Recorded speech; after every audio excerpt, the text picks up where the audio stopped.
is there something that you had to overcome personally to be able to be in a position to create the revenue roundtable that you can share with us that might help folks who are on that journey of creating that for themselves? Sure. And I think probably the biggest challenge for me, I'm a planner. So I want all my ducks in a row. I want everything ticked and tied before I start something. And life doesn't work that way.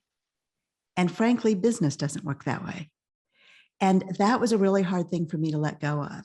So one of the programs that I took, so I had the experience that many, many people have, where I took my old approach, everything has to be planned and ready, and I built some online courses. And then I couldn't sell them. And didn't find a way to get people engaged, and ultimately realized I was providing what I thought they needed, not what they wanted. And that was a hard pill to swallow, because of course I put a huge amount of time and energy and money into building these courses. But I have subsequently learned a better way to do this, which is to start with market research. And it took me some time to trust that process, but it was eye-opening. And that really helped me get unstuck and not just feel frustrated about these fabulous courses I developed that nobody wanted, right?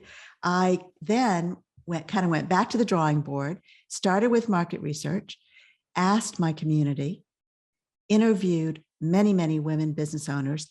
So it was a way to gather that data and get insights so that I could pinpoint exactly what they wanted, exactly what they felt they needed, and then develop that. So I did that, and I developed pilot programs for value-driven pricing and then painless selling.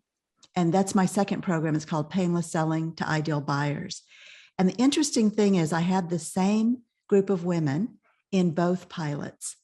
And at the end of the second pilot, the women asked me, how can we keep our group together? And that's how the Revenue Roundtable was born. So my whole business model shifted in an unexpected way and an unplanned way based on the feedback and the requests from my audience. And that really got me unstuck.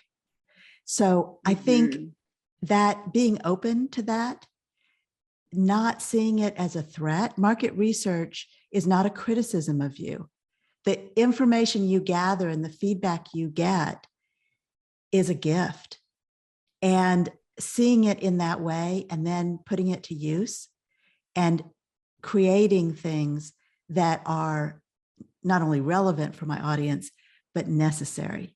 And my recognizing this disconnect with why are we creating a glass ceiling in our business and limiting what we can do when that works against us, and we have this feast and famine cycle.